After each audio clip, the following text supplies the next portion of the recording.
இந்த ஒரு வீடியோவில் நீங்கள் வாழ்க்கை ஃபுல்லாக மிடில் கிளாஸாக இருக்கீங்கன்னா நீங்கள் இந்த தப்பெல்லாம் பண்ணியிருப்பீங்க. இந்த தப்பெல்லாம் இனிமேட் பண்ணாதீங்க. நீங்கள் அப்போ தான் மிடில் கிளாஸ்லேருந்து கொஞ்சம் முன்னேறி அப்பர் கிளாஸ்க்கு போவீங்க. முதல் விஷயம், நீங்கள் கல்யாணத்துக்கு முன்னாடி ப்ரீ வெட்டிங் ஷூட்ஸ்ன்னு சொல்லி நிறையா எடுப்பீங்க. இந்த வீடியோ கவரேஜ், ஃபோட்டோ ஷூட்டு இதுக்கெல்லாமே காசு எக்கச்சக்கமாகும். ஒரு ஆவரேஜான காஸ்ட்டே பார்த்துக்கிட்டிங்கன்னா கிட்டத்தட்ட 30,000லேருந்து 60,000 வரைக்குமே இந்த ஒரு ஃபோட்டோ ஷூட்டுக்கு ஆகும். ஒரு நார்மலான மிடில் கிளாஸ் மேரேஜ் பண்ணுறது எவ்வளோ பெரிய கஷ்டம். அது இல்லாமல் இவங்க வெளிநாட்டுக்கெல்லாம் போயிட்டு இந்த ஃபோட்டோ ஷூட்டு, ஃபோட்டோ வெட்டிங்க்கான ப்ரீ ஷூட்டிங்ஸ் எல்லாம் நடத்துவாங்க. நான் கேட்குறேன், எதுக்கு இதெல்லாம்? இங்கே நிறைய பேர் சொல்கிறது என்னென்னா, இது எல்லாமே ஒரு மெமரிஸாக இருக்குமே அப்படின்னு. உத்தரகாண்டில் பார்த்தீங்கன்னா இந்த பிரைடல் ஃபோட்டோ ஷூட்டை கேன்சல் பண்ணதுனால வெட்டிங்கு கேன்சல் பண்ணிட்டாங்களாம்.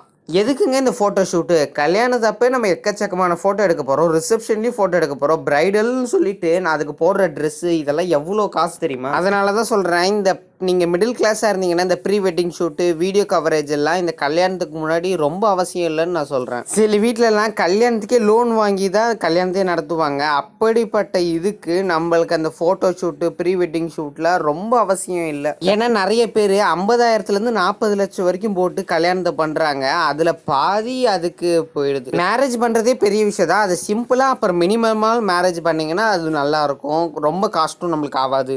அதுலேயே நம்ம ரெண்டாவதாக பார்க்க போகிறது ஃபினான்ஷியல் பிளானிங்கோட நீங்கள் ஒரு மேரேஜ் பண்ணுறீங்க. மேரேஜுக்கு எவ்வளோ காஸ்ட்டு, இந்த ஃபோட்டோ ஷூட்டுக்கு, சாப்பாட்டுக்கு எவ்வளோன்னு பிளான் பண்ணிங்கன்னா அதுலேயும் நீங்கள் காசு மிச்சம் பண்ணலாம். உங்களுக்கு கரெக்டான பிளானில் போவோம். நம்ம ரெண்டாவதாக பார்க்க போகிறது மிடில் கிளாஸ் வாழ்க்கையில் நிறைய பேர் ஆன்லைனில் ஃபுட் வாங்கி சாப்பிட்றாங்க. ஆன்லைனில் ஃபுட் வாங்கி சாப்பிட்றது தப்பாடான்னு கேட்டிங்கன்னா தப்பு இல்லைங்க. ஆனால் அவன் விற்கிற காசு எக்ஸ்ட்ராவே வரும். இதை பற்றி ஒரு மார்க்கெட்டிங் மேனேஜர் ஒன்று போட்டிருக்காரு பாருங்களேன். அதாவது பார்த்தீங்கன்னா, நீங்கள் ஒரு ஹோட்டலுக்கு போயிட்டு காசு கொடுத்து சாப்பிட்றீங்கன்னா 512 ரூபா. அதே நீங்கள் ஒரு ஜொமேட்டோன்ற ஆன்லைன் ஆப்பில் மூலமாக ஆர்டர் வாங்கி சாப்பிட்றப்ப 690 ரூபா. கிட்டத்தட்ட 34% உயர்ந்திருக்கு. பணக்காரங்க தான் சோம்பேறித்தனமாக வீட்டில இருந்தே ஆர்டர் பண்ணுறாங்க. நம்மள மாதிரி உங்களுக்கு கால்நடையாக நடந்து போய் சாப்பிட்றதுக்கு என்ன? இப்படி சாப்பிட்றது மூலமாக நம்ம எவ்வளோ காசு வேணாலும் குறைக்கலாம் தெரியுமா? ஒரு எக்ஸாம்பிளுக்கு ஹோட்டலோட பில்லும் அங்கே இருக்கிற ஆன்லைன் ஆர்டர் பில்லும் பாருங்களேன். அதனால தான் சொல்கிறேன், நீங்கள் ஆன்லைனில் ஆர்டர் பண்ணுறது கொஞ்சம் கம்மி பண்ணிக்கோங்க. அது மூலமாக எவ்வளோ காசு நீங்கள் சேவ் பண்ணலாம். அதே மாதிரி நீங்கள் ஒரு ஆன்லைன் ஆர்டர் பண்ணுறப்ப இந்த மாதிரி பீஸாலாம் செய்கிறாங்கல்ல, அப்போல்லாம் எப்படி செய்கிறாங்கன்றத கொஞ்சம் பாருங்களேன். பூனேயில் ஒரு மேன் பார்த்தீங்கன்னா கிட்டத்தட்ட 28 லட்சம் ரூபாய்க்கு ஜொமேட்டோவில் ஆர்டர் பண்ணியிருக்காரு. எப்போன்னு பார்த்தீங்கன்னா 2022 வருஷத்தில். அந்த ஒரு ஆள் மட்டும் கிட்டத்தட்ட 28 லட்சம் ரூபாய்க்கு ஆர்டர் பண்ணியிருக்காரு ஜொமேட்டோவில். நான் ஜொமேட்டோ குறை சொல்ல வரலைங்க. இது மாதிரி நிறைய ஆன்லைன் ஆப் மூலமாக நிறைய நம்மளுக்கு இந்த காசு போயிட்டே தான் இருக்குது. அதே மாதிரி இந்த ஆன்லைனுங்க ஆர்டர் பார்க்குறதுக்காகவே இது மாதிரி இடத்துலலாம் பாருங்களேன் எப்படி இருக்குன்னு. அந்த பீஸா மாவுக்கு மேலே நல்லா க்ளீன் பண்ணுற தொடப்பெல்லாம் வச்சு ஒரு பெரிய பிரச்சனையாச்சு கொஞ்சம் வருஷத்துக்கு முன்னாடி. அதெல்லாம் பார்த்தீங்கன்னா சிலதெல்லாம் அன்க்ளீனஸ் மூலமாகவே செய்வாங்க. இப்போ கூட ஏதோ ஒரு ONDC அப்படின்னு சொல்லி ஒன்று வந்திருக்கு. அதாவது opening network for digital commerce அப்படின்னு. அதில் ஆர்டர் பண்ணி சாப்பிட்றப்ப கொஞ்சம் காசு கம்மியாக இருக்கும். ஏன்னா இது மோடிஜியோட ஒரு திட்டம் அப்படின்றாங்க. இந்த ஒரு ஸ்கீம் பார்த்தீங்கன்னா முக்கியமாக இந்த ஜொமேட்டோ, ஊபர் இது மாதிரி இதுங்களை கொஞ்சம் காலி பண்ணுறதுக்காகவே தான் இந்த ஒரு திட்டம் வந்திருக்குன்னு நினைக்கிறேன். இது நீங்கள் பேடிஎம்மில் போய் பார்த்தீங்கன்னா இது உங்களுக்கு அவைலபிளாக இருக்கும். நீங்கள் ஜொமேட்டோவில் ஆர்டர் பண்ணுறப்ப 620, ONDCயில் ஆர்டர் பண்ணுறப்ப 387 ருபீஸ் தான் ஆகுது. அதாவது நீங்கள் ஜொமேட்டோவோட கம்பேர் பண்ணுறப்ப அது ரொம்ப கம்மி காஸ்ட்டில் தான் ஆகுது. நம்ம மூணாவதாக பார்க்க போகிறது பிராண்டுங்க.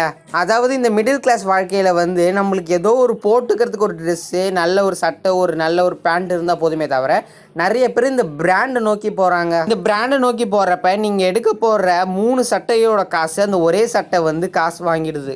நீங்கள் அப்படின்னு அந்த பிராண்டை போட்டுட்டு நீங்கள் வெளில தெரிய போகிறீங்க. சினிமா செலிப்ரிட்டிஸ்லாம் போடுறாங்கன்னா அவங்க எக்கச்சக்கமான லட்சக்கணக்கில் சம்பாதிக்கிறாங்க, கோடிக்கணக்கில் சம்பாதிக்கிறாங்க. ஆனால் நீங்கள் சம்பாதிக்கிறது ஒரு 1000 கணக்கு. நீங்கள் அந்த ட்ரெஸ்ஸு ஒரு வாட்டி வாங்கிறதுக்கு பதிலாக அதே ட்ரெஸ்ஸை கிட்டத்தட்ட நீங்கள் 3 டைம்ஸ் வேறு அதாவது லோ பட்ஜெட்டில் எடுத்துக்கலாம். நம்மளோட இந்த மிடில் கிளாஸ் லைஃப்பில் பார்த்தீங்கன்னா எதுக்கு இவ்வளோ காசு போட்டு இந்த பிராண்டட் ஐட்டம்ஸ் தான் நம்ம வாங்கணும்? சில பேர் சொல்லுவீங்க குவாலிட்டி. ஆமாங்க, குவாலிட்டி இருக்குது, நான் இல்லைன்னு சொல்லவே இல்லையே. ஆனால் அவ்வளோ காசு போட்டு வாங்குறதுக்கு பதிலாக நீங்கள் கம்மி ரேட்டில் இருக்கிற சட்டையை வாங்கிட்டு போயிடலாமே. நீங்கள் இதிலெல்லாம் கொஞ்சம் பார்த்து மிச்சம் பண்ணிங்கன்னா உங்கள் காசு எக்கச்சக்கமாக நீங்கள் சேவ் பண்ணி வைக்கலாம். அது மட்டும் இல்லாமல் இந்த நார்மல் செப்பலோட விலையை பார்த்தீங்களா 8,900, அதாவது கிட்டத்தட்ட 9,000 கிட்ட. அதே மாதிரி இந்த ஒரு ஜாக்கெட் விலையை பாருங்களேன், கிட்டத்தட்ட 60,000. இதில் அப்படி என்ன இருக்குது? சும்மா நம்ம பணக்காசை மற்றவங்கள்ட்ட நம்ம பணக்காரங்க, நாங்கள் புது பணக்காரங்க அப்படின்னு காமிக்கிறதுல ஒரு பிரயோஜனமும் இல்லைங்களே. நம்ம அடுத்தவங்க சந்தோஷம், அடுத்தவங்க பார்க்கணும், நம்மளை பணக்காரங்களா மதிக்கணுன்றதுக்காக வாங்குறதுக்கு பதிலாக நம்ம மேட் இன் இந்தியா ப்ராடக்ட்ஸை வாங்கினா அது ஒரு சந்தோஷம் தானே. இது மூலமாக நிறைய பேர் நம்ம இந்தியாவில் இருக்கிறவங்க வந்து பலன் அடைவாங்கல்ல. நீங்கள் வாங்கி போட்டிருக்கிறதெல்லாம் இப்போ வாங்கியிருக்கலாம். எப்பயுமே நம்ம பணத்தை வந்து மற்றவங்கள்ட்ட காமிக்கணுன்றதுக்காகவே சம்பாதிக்காதீங்க. நம்ம அடுத்ததாக பார்க்க போகிறது இந்த மிடில் கிளாஸ் லைஃப்பில் முக்கியமான ஒன்றுமே இந்த ஹோம் லோனு தாங்க.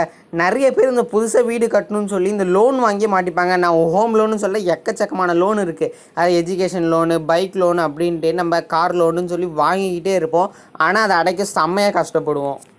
நமக்கு தகுதின்னு ஒன்று இருக்கா இல்லையா அதுக்கு நான் வரலைங்க. நம்மளோட வருமானத்துக்கு ஏற்றதுக்கு அப்புறம் நம்ம லோன் கட்டுற மாதிரி இருந்தால் எதுக்கு அந்த மாதிரி ஒரு ப்ராடக்ட் நம்ம வாங்கணும்? இல்லைன்னா அது பெருசாக அந்த வீடு கட்டணும். எல்லாருக்குமே வீடுன்றது ஒரு பெரிய கனவாக தான் இருக்கும். ஆனால் அப்படி கஷ்டப்பட்டு லோன் வாங்கி நீங்கள் வீடு கட்டுறப்ப கடைசியில் உங்களாலே கட்ட முடியாதப்ப அந்த ஒரு கஷ்டம் இருக்குமே, அது பார்க்குறப்ப எவ்வளோ கஷ்டமாக இருக்கும் தெரியுமாங்க. அதனால முடிஞ்ச வரைக்கும் இந்த மிடில் கிளாஸ் லைஃப்பில் லோனுன்றதுக்குள்ளே ஒன்றும் மாட்டிக்கவே மாட்டிக்காதீங்க. நிறைய பேர் சொல்லுவாங்க இந்த லோன் வாங்கியிருக்கோங்க இன்னொரு 3 வருஷத்தில் இதை தள்ளுபடி பண்ணிவிடுவாங்கன்னு. அப்படி சொல்லி சில பேர் வந்து ஆசை காமிச்சு இந்த லோன்லாம் வந்து வாங்கிக்கிறாங்க. பேங்கிங் லோனுன்றதே ஒரு பெரிய ஸ்கேம் நடக்கும். அதில் நீங்கள் எவ்வளோ அளவு மாட்டிக்காமல் தப்பிக்கிறீங்கன்றது தான் உங்கள்கிட்ட இருக்கிற ஒரு புத்திசாலித்தனம். நம்ம அடுத்து பார்க்க போகிறது எஜுகேஷன். எல்லா குழந்தைங்களுக்கும் எஜுகேஷன் வந்து ஒரு ப்ரைமரி ரிசோர்ஸ், அதாவது முக்கியமான ஒரு தேவை. ஆனால் நிறைய பேர் இப்போ எனக்கு எங்கள் பையன் வந்து சிபிஎஸ்சி ஸ்கூலில் படிக்கிறான், என் பொண்ணு சிபிஎஸ்சி ஸ்கூலில் படிக்கிறான் அப்படின்னு சொல்கிறதுல என்ன பிரயோஜனம்? அவன் என்ன படிக்கிறான் புரிஞ்சுக்கிறான்றதானே. சாதாரண கவர்மெண்ட் ஸ்கூலில் படிக்கிற பையனும் புரிஞ்சுப்பான். படிக்கிற பசங்க எங்கே இருந்தாலும் படிப்பாங்க அப்படின்னு சொல்லி தாங்க எங்களெல்லாம் வளர்ப்பாங்க. அதனால் எஜுகேஷனுக்காக ஒரு பசங்களை வந்து வெளிநாடு அனுப்பிச்சு வெளி ஸ்டேட்டுக்கு அனுப்பிச்சு படிக்க வைக்கிறதுக்கு பதிலாக நம்ம வீட்டு பக்கத்துலேயே எங்கேயாவது நல்ல ஸ்கூல் இருக்கும்ல, ரொம்ப பெரிய ஸ்கூலுக்கு நீங்கள் ஏம் பண்ணுறப்ப உங்களோட எஜுகேஷன் செலவு வந்து எக்ஸ்ட்ரா ஆகிட்டே போகும். இப்போல்லாம் நல்லா படித்தாலும் வேலை நல்லா கிடைக்க மாட்டேங்குது, அதுக்கான சம்பளமும் சரியாக கிடைக்க மாட்டேங்குது. அப்படின்றப்ப நல்லா இப்போ படிக்கிற ஸ்டூடெண்ட்ஸுக்காக கவர்மெண்ட் ஸ்கூலில் பார்த்தீங்கன்னா நிறைய ஸ்கீம்ஸ் எல்லாம் கொடுத்துக்கிட்டு இருக்காங்க. அதுக்குன்னு நான் உங்களுக்கு கவர்மெண்ட் ஸ்கூலில் தான் படிக்கணும்னு சொல்ல, ஒரு ஆவரேஜான மிடில் கிளாஸ் லைஃப்பில் வந்து நம்ம ஒரு ஆவரேஜான ஸ்கூலில் சேர்த்தாலே போதும். இந்த ஒரு வீடியோவை நீங்கள் அப்பா ஸ்தானத்துலேயோ அண்ணன் ஸ்தானத்துலேயோ நான் அக்கா ஸ்தானத்துலேயோ அம்மா ஸ்தானத்துலேயோ இருந்து பார்த்தீங்கன்னா உங்களுக்கு அந்த கஷ்டம் தெரியுங்க. நம்மளோட பசங்களை நம்ம வந்து நல்லா வளர்க்குறதுக்கு தான் பார்ப்போம். ஆனால் இந்த ஸ்கூல் பண்ணுற இந்த வேர்ல்டு சிஸ்டமே வந்து பணம் பணம் பணம் தான் சுற்றிக்கிட்டு இருக்கோம். அந்த ஒரு பணத்தோட ஸ்கேமில் நீங்கள் போய் மாட்டிக்கிட்டிங்கன்னா உங்களோட பணத்தை கைத்தட்டி வரவேற்று காலி பண்ணிவிடுவாங்க. நீங்கள் நல்லா சொல்லிக் கொடுக்குறதுலையும் உங்கள் ஸ்கூலில் வந்து சொல்லிக் கொடுக்குறதுலையும் தாங்க நீங்கள் படிக்கிறது வந்து இருக்குது. இந்த ஸ்கூலில் படித்தா தான் இப்போ என் பையன் இன்ஜினியர் ஆவான், இன்னும் டாக்டர் ஆவான் அப்படின்னு பார்த்தீங்கன்னா அது எதுவுமே கிடையாது. அந்த பையன் எவ்வளோ எஃபோர்ட் போட்டு படித்து அவன் நினைக்கிறது தான் நடக்கும். இந்த வீடியோலேயே நம்ம கடைசியாக பார்க்க போகிறது இந்த கோச்சிங் சென்டருங்க. நிறைய பேர் இந்த நீட்டு ஜேஇலாம் வந்துட்ட பிறகு என்ட்ரன்ஸ் எக்ஸாமுக்காக கோச்சிங் அப்படின்னு சொல்லி கிட்டத்தட்ட லட்சக்கணக்கில் நம்மள்ட்ட வந்து பிடுங்குவாங்க. எவ்வளவோ ஃப்ரீயான கோச்சிங் சென்டர் இருக்குது. ஆனால் இருந்தாலும் நம்ம காசு கட்டி படித்தாதான் நல்லா படிக்க முடியுன்ற ஒரு எண்ணத்தை நம்ம மனசுலையும் திதிப்பாங்க. அப்படியே திணிச்சா கூட சாதாரண ஒரு ஆவரேஜான காசு கட்டுறதுல இருக்க மாட்டோம், ரொம்ப பெருசாக பணம் கட்டுற ஒரு இடத்துல இருந்துட்டு கடைசியில் கட்ட முடியாமல் அப்புறம் நிறைய பேர் சூசைட்லேயே இறந்து போயிடுறாங்க. கிட்டத்தட்ட ஒரு வருஷத்துலேயே சூசைடு வந்து கிட்டத்தட்ட 16 பேர் இறந்து போயிருக்காங்க.